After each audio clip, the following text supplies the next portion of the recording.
గవర్నమెంట్దని, గ్రామనత్తనమని. కానీ ఎప్పుడో బ్రిటిష్ కాలం నుండి ఆర్ఓఆర్లో ఆంజనేయ స్వామి గుడి అని డిమార్కేట్ చేయబడిన స్థలం ఇది. ఇక్కడ ఎవరికి ఏ విధమైన హక్కు లేదు. దేవుడి స్థలాన్ని దేవుడికే అంకితం చేయాలి, దేవుడికే హక్కు ఉంది. కాబట్టి ప్రభుత్వాధికారులకు విజ్ఞప్తి చేస్తున్నాం, ఇది ఎట్టి పరిస్థితుల్లో ఇతరులకు ఎవ్వరికి కూడా ఇవ్వడానికి కానీ వ్యాపారం చేయడానికి కానీ. వృక్షం ఎన్నో సంవత్సరాల నుంచి ఉంది ఇక్కడ. ఆ యొక్క దాని ప్రశస్తను, పవిత్రతను కాపాడాల్సిన బాధ్యత మా విశ్వ హిందూ పరిషత్ కార్యకర్తలందరికీ ఉంది, హిందూ సమాజానికి ఉంది. దాన్ని కాపాడుకోవడానికి విశ్వ హిందూ పరిషత్ అన్ని విధాల శక్తియుక్తులు ప్రదర్శించి కాపాడుకుంటామని తెలియజేస్తున్నాం. జై శ్రీరామ్. ఎమ్మిగనూరు హిందూ బంధువులందరికీ కూడా నా హృదయపూర్వక నమస్కారాలు.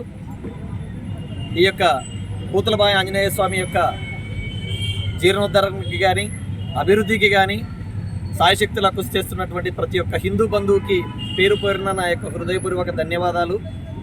పెద్దలు తెలిపినట్లుగా మన ప్రభుత్వ అధికారులు కానీ పైనుంచి భగవంతుడు ఆశీర్వాదమో తెలియదు కానీ ఇక్కడ ఉన్నటువంటి కబ్జాలో ఉన్నటువంటి అన్య మతస్థులకు ఉన్నటువంటి కబ్జాలను మొత్తం అన్నిటి కూడా తీసేసి భగవంతుని యొక్క ఆశీర్వాదం ప్రజలందరిపైన అందరిపైన చల్లగా ఉండి గ్రామము పట్టణము అందరూ కూడా ప్రశాంతతతో ఉండి సుఖశాంతతలు నెలకొల్లాలంటే భగవంతుడికి ఖచ్చితంగా నిత్య కైంకర్యము, నిత్య పూజలు జరగాలని భగవంతుడే సంకల్పించినాడు. కాబట్టి ప్రభుత్వాధికారుల చేతులతోనే వాళ్ళతోనే మొత్తం అంతా శుద్ధి చేసే కార్యక్రమం మొదలుపెట్టినాడు. ఈ యొక్క కార్యక్రమాన్ని ప్రతి హిందూ బంధువు కూడా నాది అనుకొని ప్రతి ఒక్కరు కూడా సైనికుల్లా ముందుకు పోయి దీన్ని ముందుకు తీసుకుపోతారని మనస్ఫూర్తిగా కోరుకుంటూ జై బజరంగబలి, జై శ్రీరామ్, జై శ్రీరామ్.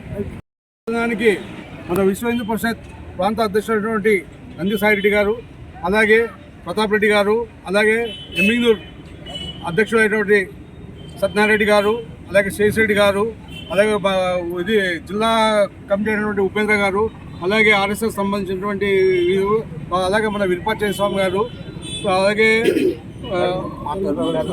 ధర్మగుణ గారు, మన జిల్లా అధ్యక్షులు గారు, జిల్లా వైస్ ప్రెసిడెంట్ గారు, అలాగే మురళి గారు, అందరూ కూడా విశ్వ హిందూ పరిషత్ కార్యకర్తలందరూ కూడా మాతృమూర్తులకు అందరూ కూడా ఈరోజు ఎమ్మిగనూరు పట్టణంలో నిలిచినటువంటి ఈ కోతులబాయి ఆంజనేయ స్వామి సందర్శించడం జరిగింది. మరి 100 years బ్యాక్ నిర్మించినటువంటి ఈ యొక్క ఆంజనేయ స్వామి టెంపుల్ అది దాదాపుగా అన్యక్రాంతమే. ముందు కూడా షాపులన్నీ ఇతర అన్యమతస్తులు ఆక్యుపై చేసి దేవాలయానికి ఎటువంటి జాగా లేకున్నట్ల దేవాలయం పోవాలని ఇబ్బంది పెడుతూ, అలాగే ఈ యొక్క దేవాలయానికి ఎవరు భక్తులు కూడా సందర్శించుకోకున్నట్ల మొత్తం దేవాలయం చుట్టూ కూడా ఈ యొక్క షాపులు వెలిసినవి. మరి ఇప్పుడిప్పుడే దీనికి కొంతమంది రాజకీయ లబ్ధి కోసం మరి ఇవన్నీ క్లీన్ చేయించి మరి వాళ్ళు తిరిగి ఈ యొక్క స్థలాలు ఇవ్వాలని చెప్పేసి వాళ్ళు ప్రయత్నించడం జరిగింది. మరి దీనికి ముమ్మాడికి విషయం చెప్పేసి ఎటువంటి పరిస్థితి ఒప్పుకోదు. ఎందుకంటే ఈ స్థలం 32 సార్లకు ఈ ఆంజనేయ స్వామి దేవాలయం సంబంధించిందని చెప్పేసి క్లియర్గా ఆర్ఓఆర్లో పేర్కొంది. కాబట్టి దీన్ని కాపాడుకునే బాధ్యత ప్రతి హిందూ పైన ఉంది. కనుక ఎమ్మిగనూరు హిందూ సోదరులందరూ కూడా విజ్ఞప్తి చేస్తున్నాం, ప్రతి ఒక్కరు కూడా రేపు సోమవారం ఈ యొక్క మా ఎమ్మిగనూరు కమిటీ వాళ్ళ పిలుపు మేరకు మీరందరూ కూడా ఇక్కడికి తరలి వచ్చి ఈ యొక్క సంఘీభావం తెలుపుతూ భూమి పూజ కూడా పాల్గొనవలసిందిగా తెలుపుతున్నాం. జై శ్రీరామ్. 100 సంవత్సరాలు చరిత్ర కలిగినటువంటి పురాతన కోతులబావి శ్రీ ఆంజనేయ స్వామి దేవాలయం గత కొన్ని సంవత్సరాలుగా కబ్జాకు గురైనది.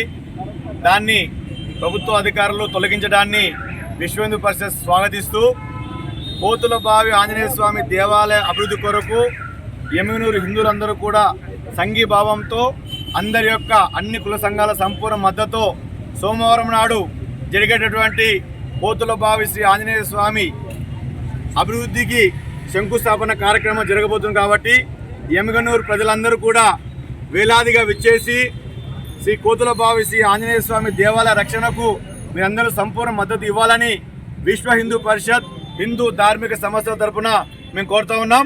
జై శ్రీరామ్. సాయంకాల సమయంలో అందరికీ శుభాభినందనలు. ఈరోజు ఈ ఆంజనేయ స్వామి కోతుల బావి ఆంజనేయ స్వామి అనేది ప్రసిద్ధిగాంచినది, అతి పురాతనమైన క్షేత్రం. ఎందుకంటే ఏ ఊర్లోనైనా ఫస్ట్ ఉండవలసింది ఆంజనేయ స్వామి గుడే, రాముని గుడి. మరి అటువంటి ఆంజనేయ స్వామి గుడి బావి కూడా ప్రసిద్ధమైన పురాతనమైన బావి. అశ్వత్థామ అన్న చెప్పినట్లు అశ్వత్థామ వృక్షం కూడా ఉందంటే ఈ ప్రాంగణం అంతా దేవాలయ ప్రాంగణం అనేది మనకు అర్థమవుతుంది. ముఖ్యంగా మున్సిపల్ అధికారులు కూడా క్షేత్రానికి పరోక్షంగా ప్రత్యక్షంగా సహకరించినారు. వారికి కూడా ధన్యవాదాలు తెలపచ్చు. మరి ప్రభుత్వం కూడా సహకరిస్తుంది.